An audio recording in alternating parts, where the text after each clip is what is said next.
day to everyone. Distinguished guests, beloved teachers, proud parents, and most importantly, the class of 2026. First and foremost, I would like to thank my best friend, the Almighty Father, for His unwavering guidance, not only for myself, but for every one of my classmates. Before I dive into the heart of my message, I want to share a Bible verse that has served as the compass of my life. Proverbs chapter 3, verse 5 says, "Trust in the Lord with all thine heart, and lean not to thy own understanding." I relate my journey to this verse because I have learned that God is in total control. Even when I felt lost or overwhelmed, I reminded myself that His plans will always prevail over my own. To my parents, Mama Solima and Papa Robert, thank you for being my backrest. Just as a chair supports a person's weight, you have been steady support behind me, catching me whenever I lean back and exposure. Thank you for your endless patience, love, and care.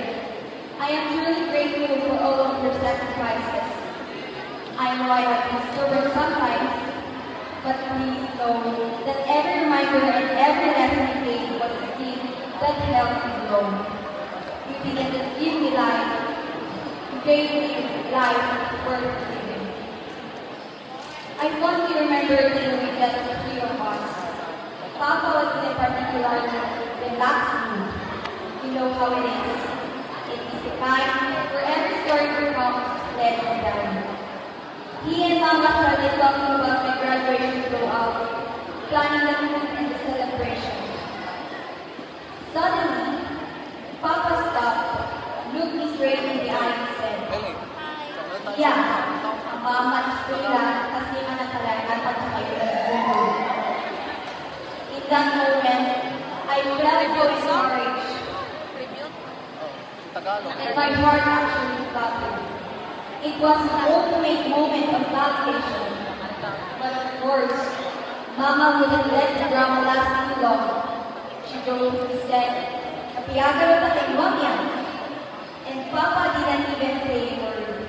He just made that classic, proud smile that said everything.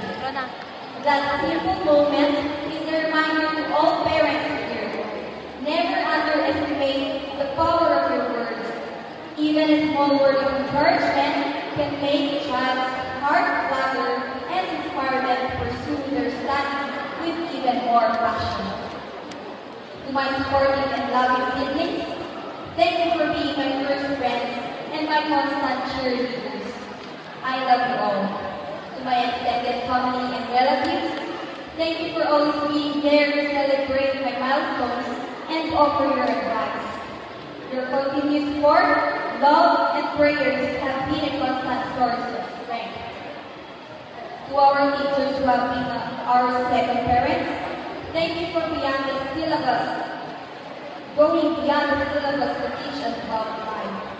To our advisor, Ma'am Ernisa Mausan, Mom, thank you for your motherly patience and for treating us like your own children.